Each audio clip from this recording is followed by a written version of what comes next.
Esperemos que sea una charla que podamos debatir mucho, intercambiar ideas y sacar todas las inquietudes que puedan tener y que nos enriquezca mutuamente. Así que, Ricardo, gracias por esta reunión. Por favor. ¿Barbarie o república, Sober? Bueno, ¿por qué elegimos estos conceptos? Porque realmente tienen connotaciones muy fuertes en estos días, sobre todo que estamos viviendo, o mejor dicho, desde el 10 de diciembre del 2019, que este gobierno reinició su mandato en la República Argentina. Y en ese sentido, ¿por qué barbarie? Bueno, porque justamente barbarie es todo lo contrario a civilización. La civilización es la sociedad, es el bien común, es el interés general. Y la barbarie, todo lo contrario, es el interés de un grupo que va en contra de las normas éticas y culturales de una sociedad.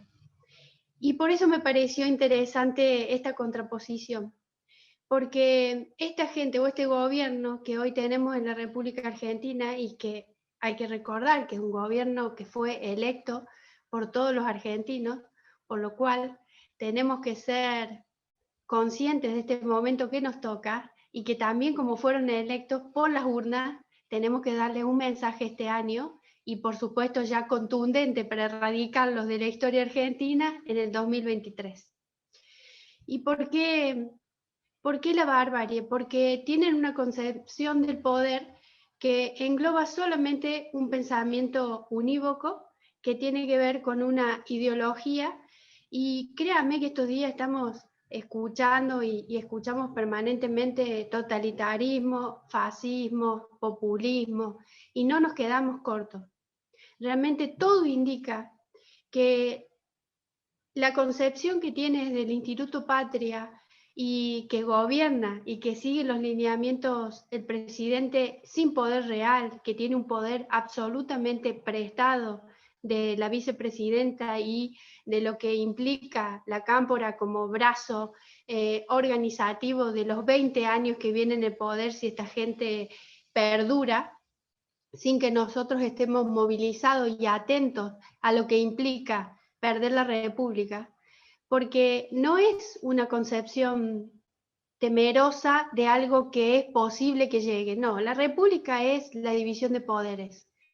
Los tres poderes son el judicial, el legislativo y el ejecutivo. En el ejecutivo hay un gobierno bifronte que no consensúa y que hay un avance permanente, y ayer cuando escuché la vicepresidenta en un acto público ya nos recordamos y se puso de piel de gallina de lo que implica la concentración de poder para ir por todos sus ideales. ¿Y cómo lo demostró? En el intento de avance de la justicia, con la reforma judicial, con la reforma del Ministerio Público Fiscal y con todo lo que implica avanzar sobre la justicia independiente a través de su brazo ordenador, que dentro de la justicia es justicia legítima, y por supuesto logrando buscar la impunidad propia y de todos quienes compartieron el gobierno hasta el año 2015. Y después en el Poder Legislativo el avance y la intentona permanente, en el Senado tienen mayoría y en diputados solamente la tienen con la sociedad, con algún bloque como el de Ramón o circunstancialmente con los bloques del medio como son los de La Baña y los de Córdoba Federal. Pero quiero recordarle que justamente hace un año intentaron cerrar el Parlamento, intentaron cerrar la Cámara de Diputados, y fuimos todos los diputados de Juntos por el Cambio los que decidimos ir en auto y sentarnos en nuestras bancas. No importó de la provincia, vinieron los de Tierra del Fuego como los de Salta. Es muy fácil para mí estar a 700 kilómetros y en 8 horas llegar y sentarme en una banca, pero créame que no es lo mismo para alguien de Misiones, de Tierra del Fuego, que tenía que ir a Chile y de Chile volver a Argentina para llegar a su banca en la Cámara de Diputados. Y nos sentamos y judicializamos la sesión ese día. ¿Y por qué lo hicimos? Por el intento que veíamos latente de un cierre del Congreso a través de la virtualidad, cooptar la agenda legislativa. Tenían y tienen la cantidad para imponer determinados temas, vuelvo a repetir, con anuencia de los bloques del medio, si no es imposible, por suerte, y lo venimos probando con el no permitir, y ese límite que somos en diputados, el avasallamiento que viene imponiendo en una agenda propia el oficialismo. Tenemos con media sanción el proyecto de reforma judicial, pero en diputados no lo tienen. Tienen el proyecto con dictamen para el Ministerio Público Fiscal del Senado, pero en diputados no lo tienen. Tienen la ley de superpoderes con dictamen incluido de la Cámara de Diputados que salió el jueves pasado, pero no tienen el número de los votos.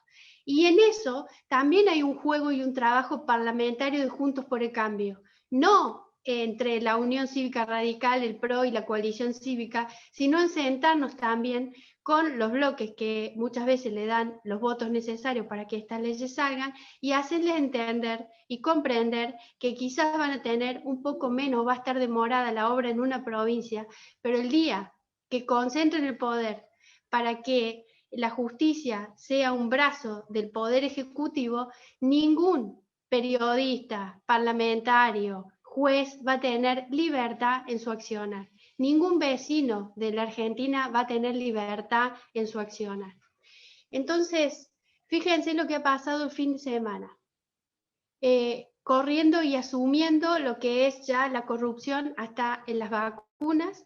Digo, en las vacunas porque no hay obra pública, porque si no también estaríamos hablando de la corrupción en muchos otros sentidos, como nos tiene acostumbrado el kirchnerismo. Corrupción en las vacunas, falta de inteligencia y falta de compromiso a la hora de negociar con los países del mundo que nos debían proveer, o los laboratorios que nos debían proveer la vacuna, para no afrontar el invierno que estamos afrontando, llegando casi hoy a 85.000 argentinos muertos. Eso es desidia. El temor de los argentinos hoy ya ni siquiera pasa por contagiarse o no de COVID.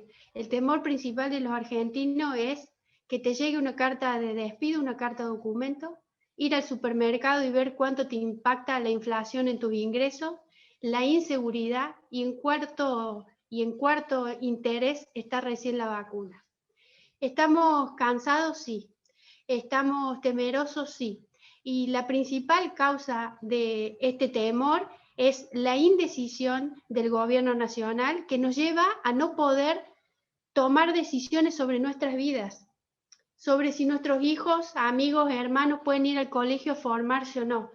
2 años sin una formación en una generación de niños, niñas y adolescentes es terrible. El impacto y sus consecuencias serán terribles, no solo en la educación, sino en su formación, sino en las características de sociabilización que tendrán esos niños, niñas y adolescentes, sino en las consecuencias como determinar hasta en la escuela la capacidad de que tienen los docentes de determinar si están bien alimentados, si necesitan ayuda del Estado, si tienen alguna crisis en su conducta, si hay problemas intrafamiliares. Todo eso es la escuela, no solamente la educación. La falta de contacto, el impedimento del contacto y de formación, las consecuencias serán terribles en la salud mental, en la salud física y la salud emocional, además de la educación de nuestros adolescentes y jóvenes en Argentina. Y todo esto lleva a la falta de credibilidad que tiene este gobierno. Como les decía, un ministro como Trota, que cada día tiene una versión diferente si el COVID impacta o no en la educación, o una ministra como Bisotti, que no puede explicarnos cuándo va a llegar la segunda dosis de AstraZeneca, de AstraZeneca, o cuándo van a llegar la cantidad de vacunas que necesitamos. Cuando Ginés nos decía que 10 millones de vacunas iban a estar en Argentina en enero, imagínense que recién ayer terminamos de completar 20 millones de vacunas, para lo cual solo con las 2 dosis hay 3 millones de argentinos, no nos confundamos, no hay 20 millones de argentinos vacunados, no, hay solamente 3 millones con las 2 dosis, el resto está esperando una segunda dosis. Entonces, esta confusión que nos llega a no poder tomar la rienda de nuestra vida, el temor, la parálisis, que no nos confunda que este año tenemos una elección que es indiscutible en su importancia, porque si llegan a avanzar en un diputado o en un senador en el Congreso, habremos perdido el segundo de los poderes del Estado, que es el legislativo, porque el intento de encerrarnos pudimos rebatirlo. Ahora, el intento de si tienen la mayoría, solo lo revertimos todos juntos, con la participación activa el día de las elecciones. Que este momento que estamos viviendo en Argentina no nos paralice, todo lo contrario, nos tiene que llevar a actuar con más vehemencia que nunca, pero no a sacar el pasaje para irnos. ¿Por qué vamos a hipotecar el presente de la Argentina regalándoles a estos señores nuestro pasado? Porque como muchos de ustedes, seguramente su abuelo, su bisabuelo, su papá, llegó de un barco, se murieron de hambre, no sabían escribir en nuestro idioma o hablar, y sin embargo hicieron de este país una Argentina con un potencial enorme, que tenemos educación, que tenemos salud, que tenemos gente que emprende, que tenemos iniciativa. Entonces, no permitamos que un grupo que tiene como meta la barbarie se concentre y nos quite el poder que tienen sobre nosotros en doblegarnos. Todo el tiempo lo que intentan es doblegarnos. Cooptaron los medios de comunicación, cooptaron el discurso, crean un relato, pero que ese relato, si nosotros lo ingerimos, si nosotros lo internalizamos, ellos ganaron. Ya sabemos lo que es el kirchnerismo. No permitamos que avancen más de lo que han avanzado hasta ahora. Le demos un claro mensaje en las urnas en este año, y en el 23 vamos a ser capaces de recuperar el gobierno. ¿Qué gobierno? El que tuvimos. Con todas las falencias que tuvimos, fuimos capaces de recuperar la transparencia. Fuimos capaces de brindar obra pública sin corrupción. Fuimos capaces de recuperar los valores de la democracia. Fuimos capaces de tener una prensa libre e independiente. Fuimos capaces de tener un Estado colaborativo. Los 23 provincias terminaron en un federalismo con superávit fiscal. En la historia argentina no se vio eso. Tienen que volver los intendentes y los gobernadores a rogar por las obras que se necesitan para las provincias. A nuestro gobierno no le importó un sello en la gestión, le importaba que al argentino le llegara el agua, la cloaca o el pavimento, y que se muriera menos gente en las rutas que estaban en mal estado. De eso fuimos capaces. Si en 4 años fuimos capaces de eso y de volver a entender que el poder está en los argentinos, el gobierno de Mauricio Macri dejó en claro que el poder está en los argentinos, no en quienes nos gobiernan. Y por eso hemos recuperado las ganas, la destreza y la sutileza de estar en las calles activos cuando las demandas de la sociedad o nuestros problemas y lo que venimos como amenazas que son inminentes, salimos entre todos a protegernos. Pero no podemos abusar de la calle. Es un elemento, es un límite. Ahora también el próximo límite son las urnas. Por eso no decaigamos. Lo que está pasando en las elecciones de no querer ir a votar o de no tener ganas o del enojo con la política no nos puede cooptar a nosotros. ¿Por qué? Porque ese enojo se tiene que transformar en acción, lo vuelvo a repetir. Porque si no, los que estamos enojados perdemos. Y los que están activos con su propia agenda son los que movilizan a la gente para ir a votar.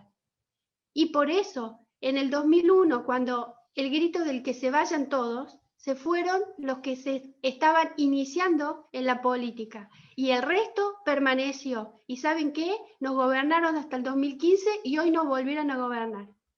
Zanini, desde la década del 70, es una mente detrás de quien gobierna, en este caso el kirchnerismo. Sigue activo, con poder absoluto.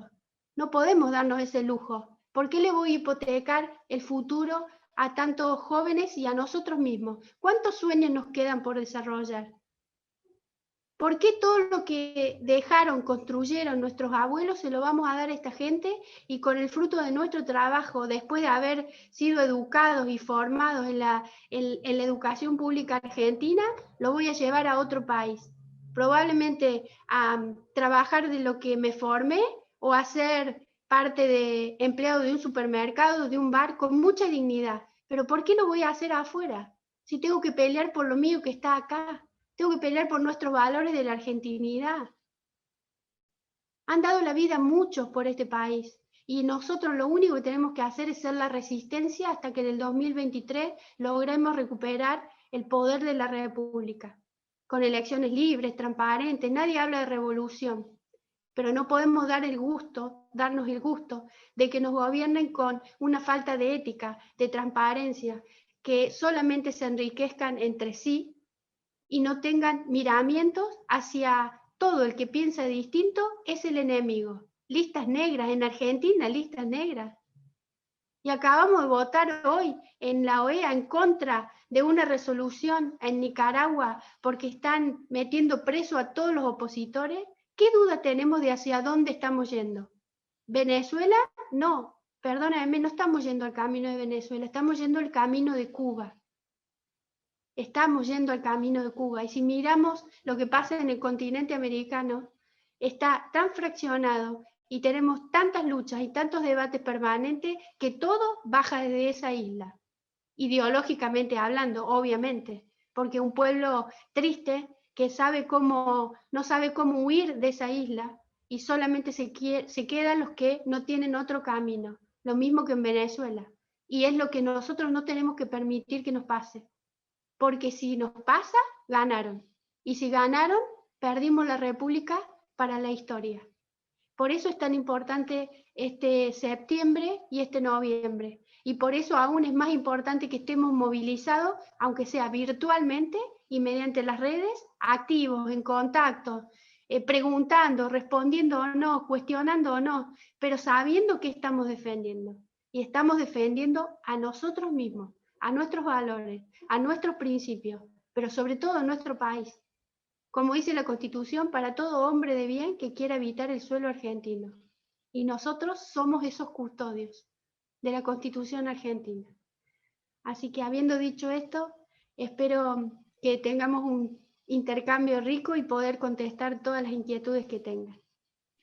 Muchas gracias, Zoer. Sí, me disparaste varias preguntas que las voy a dejar luego de que las coordinadoras de Córdoba hagan las propias. Así que le voy a dar ahora la palabra. Y aparte tengo las preguntas que ya hicieron los que se inscribieron, como dije al inicio. Yo vi que hay algunas manos levantadas, solamente damos la palabra como acordamos previo a la realización del Zoom. Así que los que tienen la mano levantada les pido que escriban esa pregunta en el chat, ¿sí? Y ahí vamos leyéndolas. Así que ahora le voy a dar la palabra a Alejandra Nava, coordinadora de Córdoba, de la ciudad de Córdoba, capital. Hola, ¿qué tal, Zoer? Perdón, coordinadora del equipo Banquemos, hay que aclarar, ¿no? Sí, sí, obviamente. Zoer, a mí me interesa porque también es una inquietud que transmite la gente. ¿Cómo se está preparando acá en Córdoba la coalición de cara a las elecciones de septiembre? Estamos trabajando. Estamos interactuando, la coalición, estamos interactuando para tratar de llegar a una lista única de consenso para que no compitamos entre nosotros en las PASO. Se están dando todos los diálogos necesarios para que eso pueda ser un camino, para dar un mensaje claro a la sociedad de que Juntos por el Cambio Córdoba está unido y trabajando y pensando en cuáles son los problemas reales de la gente, que como les decía antes son la economía, la educación, la salud, el trabajo, la inflación, y no lo que quiere instalar este gobierno como relato de una agenda que le es propia, pero que está lejos de la realidad y de las urgencias de los argentinos. Así que estamos teniendo las reuniones necesarias y maduras para lograr esa lista de unidad, y si no se pudiera, que haya una competencia sana dentro de las PASO y de las reglas claras que la Mesa Nacional de Juntos por el Cambio está dando los parámetros. Y después ya estamos trabajando, por supuesto, en la capacitación de fiscales, muchos fiscales nuevos. Va a haber, ustedes saben que este año, y por la pandemia, va a haber 4.000 mesas más de votación en toda la Argentina, Todavía no sabemos cómo impactará en cada distrito, pero eso va a llevar a que necesitemos más fiscales. La elección es fundamental entender que se gana dentro de la escuela fiscalizando y fuera de la escuela con actividades como esta y ayudando a que los amigos, los vecinos y todo el que esté enojado, cansado y perdido entienda que hay que ir a votar. Entonces, así se gana la elección, afuera de la escuela y durante la jornada electoral fiscalizando en cada mesa. Por eso estamos trabajando ya en la capacitación a fiscales, organizándonos. En ese sentido es que estamos ya capacitando virtualmente y esperando que afloje un poco las condiciones sanitarias en nuestra provincia para hacer más reuniones presenciales, para continuar con las visitas, recorriendo toda la provincia, visitando los distintos sectores de la provincia, industriales, religiosos, sociales, y haciéndoles entender que necesitamos más que nunca que todos estemos activos en una defensa de nuestro país y de los valores que representamos, y de esa manera es como nos estamos preparando, Alejandra. Bueno, gracias, Zoer, y ahí estaremos, fiscalizando como siempre. Zoer, me sumo a la pregunta de Ale y te pregunto, ¿hubo aprendizaje de el ir fragmentados, que muchos cordobeses dicen por ir fragmentados perdimos la intendencia de la ciudad de Córdoba capital? ¿Se tomó algún tipo de enseñanza al respecto? Más allá que si hoy por hoy se compite en paso, no sería tan conflictivo, porque en última instancia son elecciones de término medio y se eligen representantes legislativos, o sea, no es que se pierde un distrito, o sea, pero ¿hubo aprendizaje del año 2019? Yo entiendo, Ricardo, que sí, hubo aprendizaje, porque no solo se perdió la ciudad de Córdoba, sino que por esta fractura que tuvimos en Juntos por el Cambio de Córdoba, se perdieron 30 municipios del interior y también se perdieron muchas bancas legislativas en la unicameral de Córdoba. Lamentablemente eso hizo que menguara nuestro poder como oposición en la provincia también, no solamente que hay una madurez de la mesa de Juntos por el Cambio en entender lo que fue la fractura de la sociedad, porque también nos pasó factura Córdoba por esa fractura que tuvimos y que es responsabilidad absoluta de los dirigentes de Juntos por el Cambio, pero también porque tenemos que entender que hoy la sociedad demanda respuestas a sus problemas y no encuentra muchas veces en los espacios políticos, lo cual reivindico a los partidos políticos, pero hoy la sociedad no encuentra en los espacios políticos respuesta a sus problemas. La sociedad está enojada.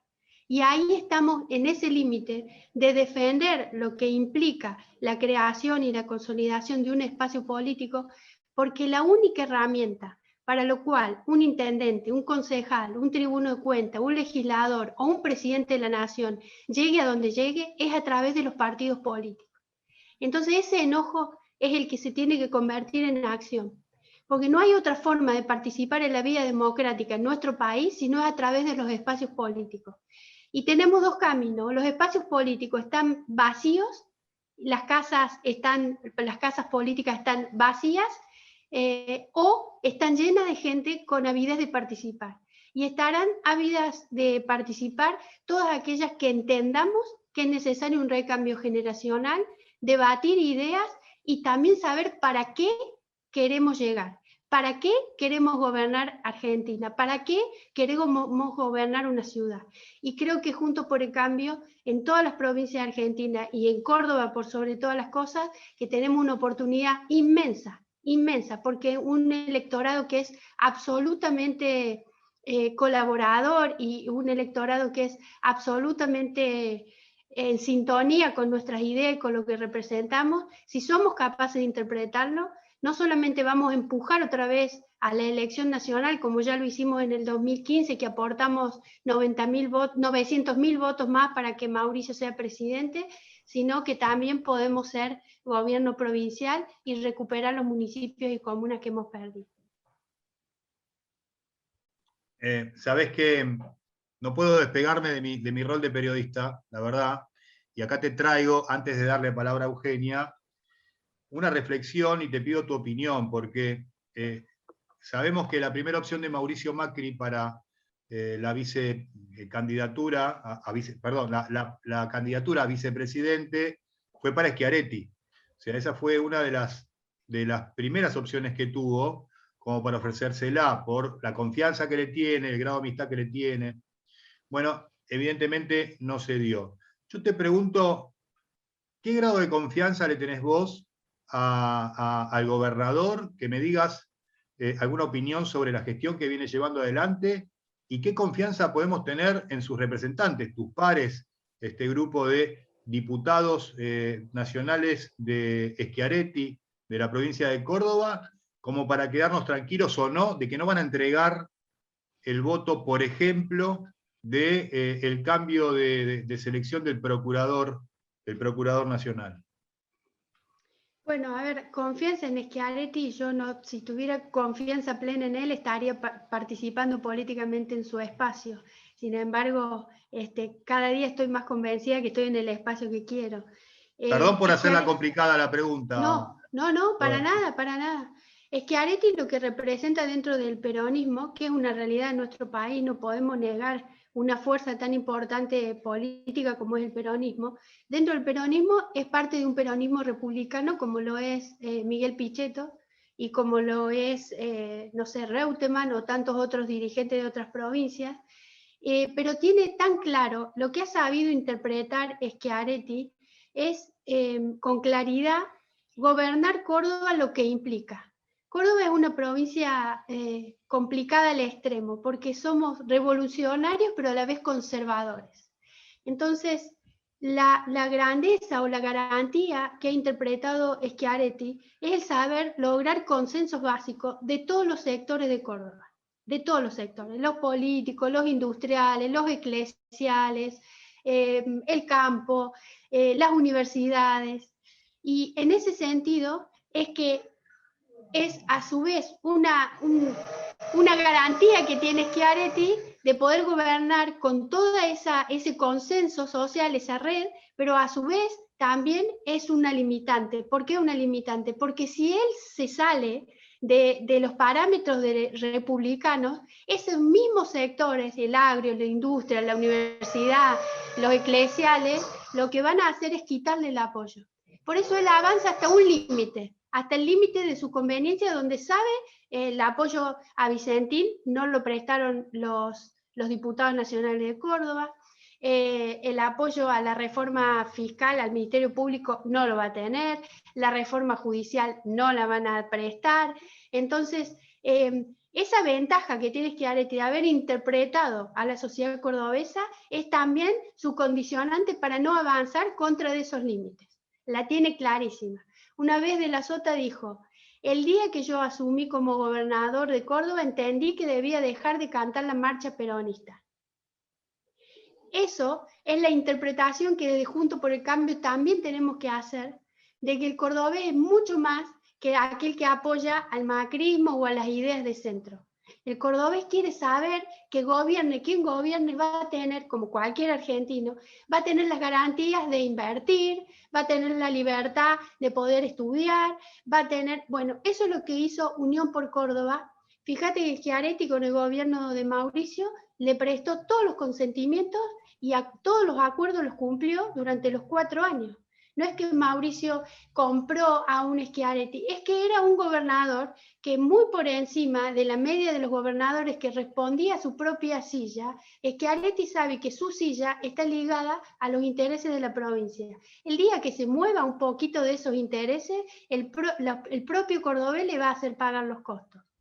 Así que en ese sentido, respetarlo respeto como un contrincante político.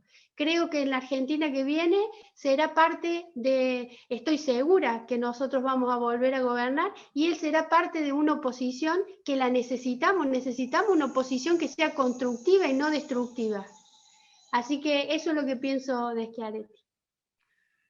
Me gusta tu empuje, es de carácter esta diputada que tenemos, por suerte, y a Dios gracias.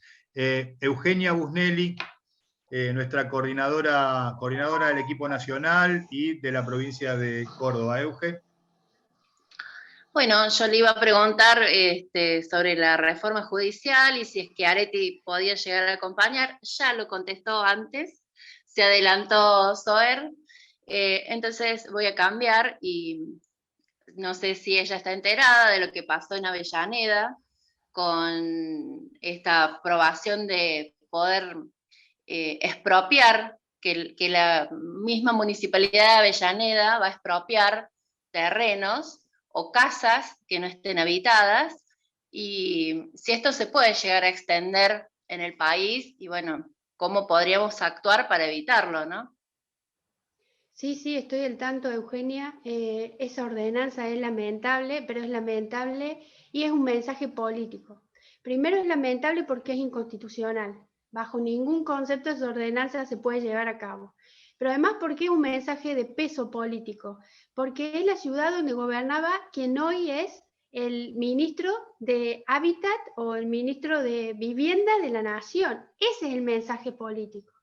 Eso es lo que no podemos dejar de ver, que es un mensaje hacia adentro del gobierno, por supuesto que este ministro es íntimo amigo del presidente de la Nación, y hay una reforma en esto, la grieta la alimentan todos los días.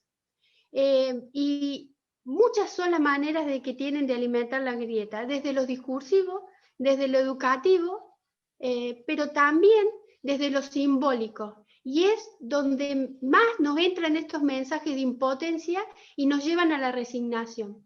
Porque una ordenanza así no puede ser, insisto, aplicada de ninguna manera, pero sin embargo los tipos la hacen. La promocionan y la levantan como una bandera. ¿Y a quién le da miedo? A todo aquel que se partió el alma para tener un terrenito, su casa propia, un departamento, que no son terratenientes, ninguno de nosotros es terrateniente. El 95% de los argentinos somos trabajadores, cuentapropistas, que nos levantamos, que nos rompemos el alma para llegar a fin de mes, que somos la clase media. Pero la forma de alimentar la grieta es ponernos a uno en contra de otro y hacerles entender a aquellos hijos de la clase media, sobre todo a los hijos de la clase media, que tienen que sentir culpa porque su padre tiene una casa y hay muchos chicos que viven en la calle. Y quienes llevan a que se alimente la pobreza en Argentina son estos gobiernos populistas.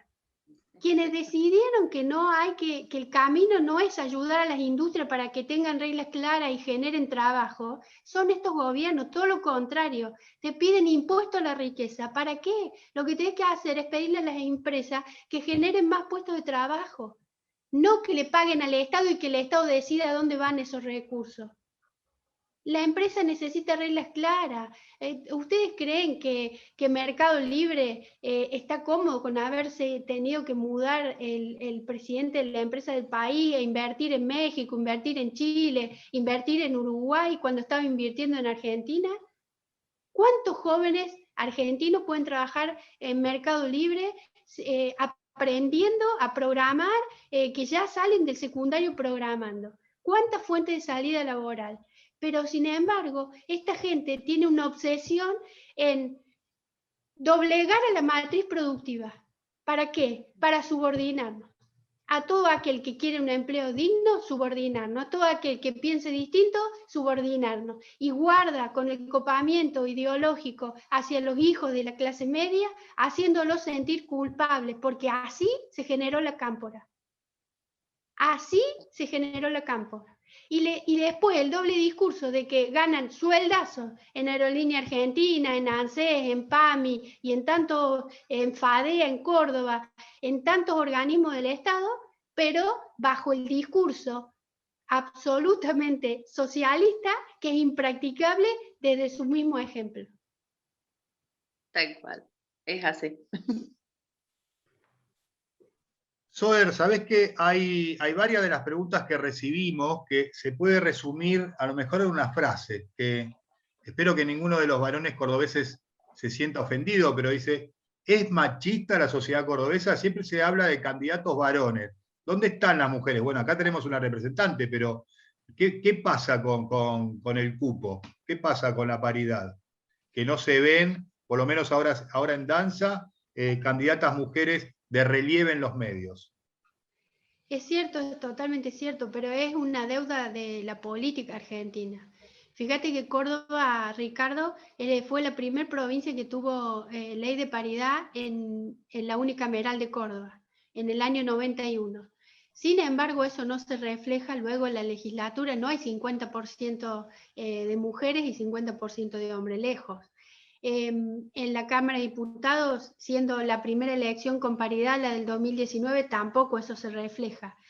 Pero yo en eso reivindico muchísimo a nuestro espacio político del PRO. Yo en eso lo reivindico, porque desde el comienzo de su gestación, Mauricio ha tenido una amplitud de mirada respecto de lo que pueden dar las mujeres y ha generado que siempre su compañera de fórmula, salvo Pichetto en la última elección, su compañera de fórmula siempre ha sido una mujer. Y le ha dado la libertad a muchísimas mujeres, digo, antes veía a Laura Alonso, que fue nuestra embajadora en la OEA, a Gaby Michetti, que fue la segunda autoridad, no solo en la ciudad, sino en el Senado de la Nación, a Patricia Bullrich, que tuvo uno de los ministerios más duros, a Carolina Stanley, que también, bueno, ni hablar, la carta en blanco que le dio de satisfacción, de criterio, de compromiso a María Eugenia Vidal, dejándola, ayudándola, acompañándola para ser gobernadora de la provincia más difícil que tiene nuestro país. Así que en ese sentido yo reivindico el PRO. Ahora también es cierto que dentro de la política argentina no es fácil para las mujeres abrirnos pasos.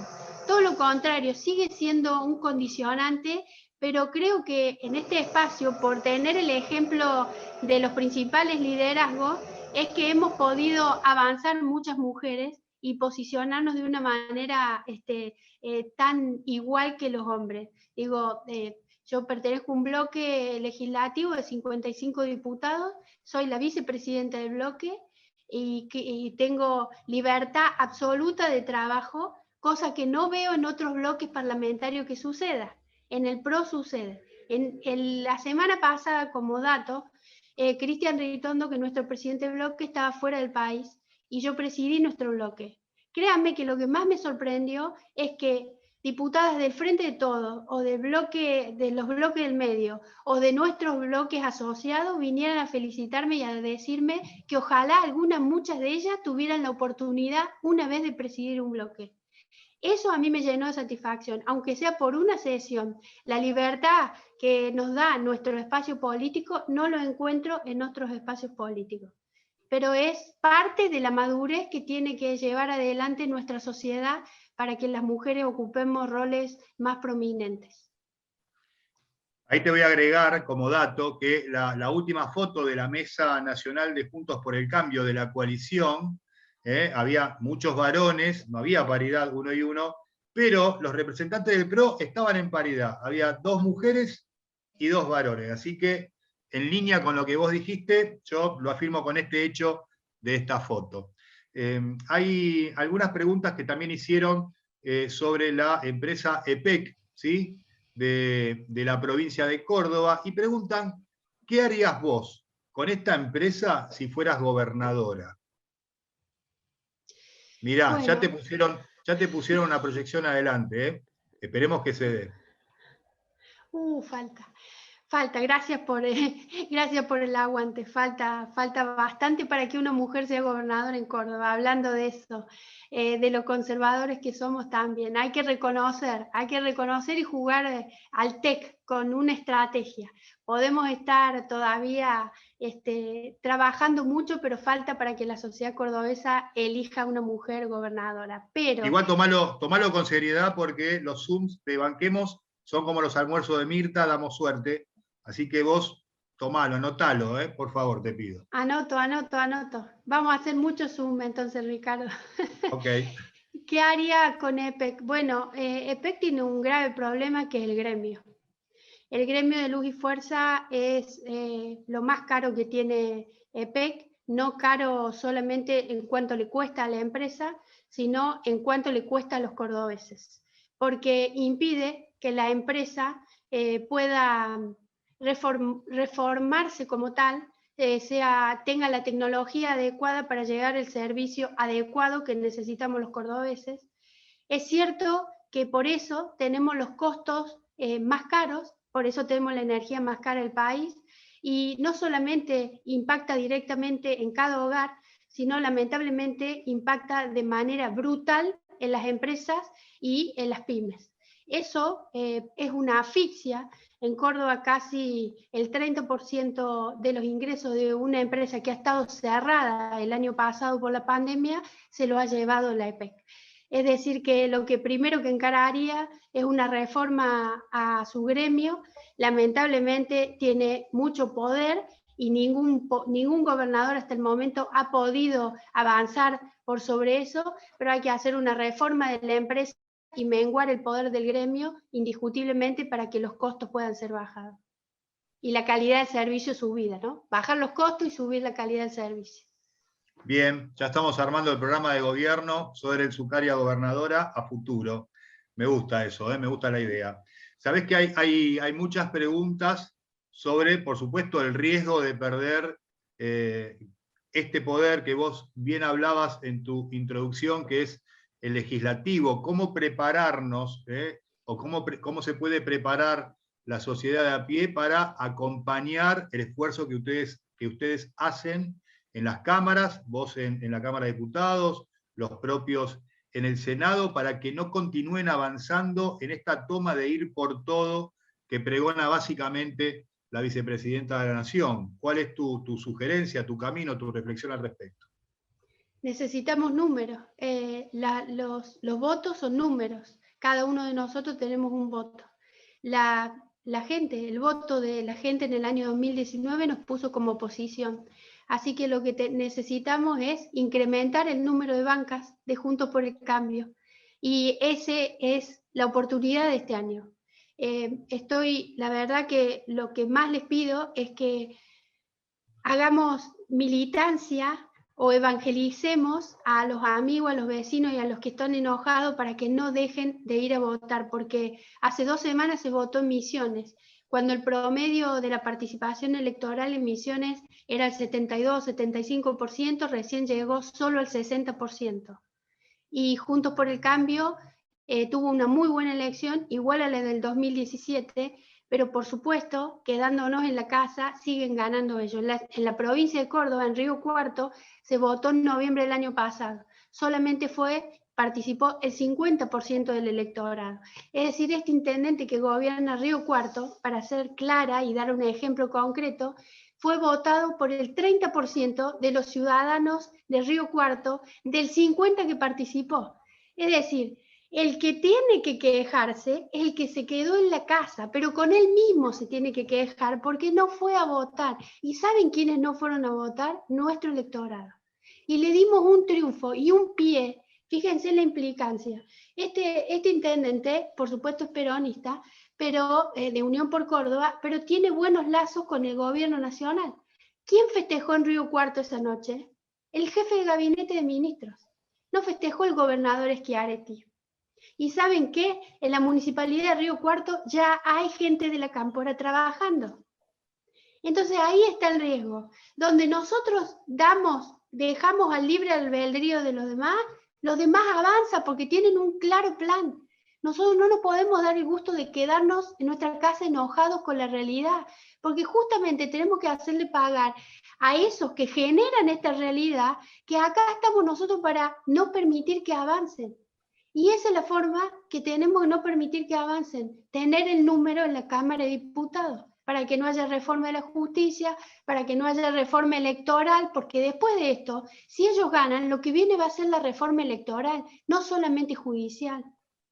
Entonces abramos los ojos y ya nos cuidemos por nosotros mismos. Ni siquiera por el vecino, por el amigo, por el hijo, por nosotros mismos. Por los medicamentos del PAMI, porque las vacunas no sean un negociado, porque hasta en las vacunas estamos solamente recibiendo de Rusia, de China y negociando con Cuba. Fíjense si no hay ideología en este gobierno. Así que les pido por favor que evangelicemos y llevemos a todo el mundo a votar. Y si lo tenemos que ir a buscar, lo vamos a ir a buscar. bien respondida, y estamos también en ese esfuerzo y ponemos todos los días nuestro granito de arena para que vaya la mayor cantidad de gente posible en las próximas elecciones, a poner su voto, a participar. Te quiero hacer una pregunta sobre este escrache que hubo a políticos, referentes sociales, periodistas, últimamente por este grupo de pseudo periodistas.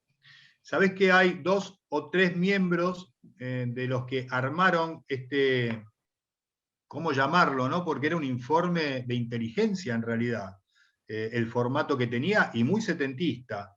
Hay 2 o 3 de estas personas, como Ingrid Beck, que es empleada de Radio Nacional, o sea, que responde de Radio y Televisión Argentina, Paula Hernández, empleada también de Radio Nacional, la misma Mariana Moyano, que es colaboradora, cobra por el Ministerio de Seguridad de la Nación, por Sabina Frederick. ¿Qué podemos hacer con estas empleadas públicas que les pagamos el sueldo todos nosotros desde el Congreso, desde tu lugar como diputada nacional? ¿Se puede hacer algún tipo de acción, hacer algún tipo de pedido de explicaciones o algo? Esta es una actitud, la verdad, que bastante reprochable. Por algo bajaron rápidamente la página en su momento. Calculo yo que se habrán dado cuenta que se mandaron un error enorme, ¿no? Como para decirlo diplomáticamente. ¿Qué se puede hacer, Soher, con esto? Nosotros desde la Cámara de Diputados presentamos un repudio a este accionar, entendiendo que, por supuesto, hay libertad de prensa, pero la libertad de prensa no te lleva a un rastrillaje de los datos personales y muy personales de cada uno de nosotros que estamos en esa lista. Y con el único objetivo de denostar. Vuelvo a insistir, al que piensa distinto, en este caso, creo que el eje fundamental fuimos los pro vida. Obviamente, todo lo que ponen en la descripción de mi persona es que en la legislatura voté un proyecto pro vida y en la Cámara de Diputados voté en contra de la interrupción voluntaria del embarazo. Entonces, la verdad, pero sí resaltan mi religión y que soy la primera diputada musulmana del país, digo, cosas que no tienen absolutamente nada que ver, y sí, también se indican que he participado en las marchas contra el gobierno nacional. Entonces, creo que mezclaron o usaron como un punto de partida y reflexión para recibir los fondos extranjeros para realizar este análisis desde una institución que es pro aborto, pero Planet Parenthood, sí. Exactamente. Lo que quisieron demostrar y poner en una lista es a todos aquellos que somos opositores al gobierno. Y eso es donde yo veo el peligro más grande y es el principal rostro del fascismo, porque esto ni más ni menos es fascismo. Entonces, hablan de democracia, de no politizar lo sanitario, y lo que hacen es avanzar sobre la politización de este momento histórico y triste que vivimos en la Argentina. Hoy veía una publicidad que sacó el gobierno nacional con la marcha de la alegría de fondo cuando hay 85.000 argentinos muertos. Bueno, este es el relato que escriben, y parte de su forma de accionar, de agigantar la grieta, es ponernos en ridículo, porque decirme que soy de derecha por defender la vida ya es el colmo. De derecha tenés otras expresiones, sos fundamentalista en otros sentidos. Yo no me siento ni fundamentalista ni mucho menos, sí me siento opositor al gobierno. Y si por ser opositor al gobierno paso a ser parte de listas negras, perfecto. Ahora, ese accionar estuvo y está apadrinado por muchos representantes del gobierno nacional, porque salieron a bancar a estas periodistas mediáticamente y en sus redes sociales con expresiones afines. Entonces eso me demuestra que es parte de la generación del odio, incrementar el odio para que la sociedad argentina no pueda tener un diálogo sincero, no pueda tener un respeto, cimentar la democracia, tener en el Parlamento discusiones que lleven a normas que hagan que salgamos de este momento tan patético y tan triste que vive la Argentina. Así que no me quedan dudas de que esto es parte y está orquestado por parte del gobierno o parte de quienes son socios de este gobierno, y que tuvieron como mira tratar de silenciarnos, pero todo lo contrario, en mi caso me da mucho más energía para seguir adelante como opositora, y no descansaré un día hasta el 2023 para que este gobierno se vaya de este país. En esa estamos todos, Zoer, en esa estamos todos. ¿Sabés qué? Ya estamos casi cerca de la hora que habíamos pactado para esta charla. Se ha mantenido toda la gente y ha incrementado el número. Interesante, eso es, por supuesto, que por mérito tuyo.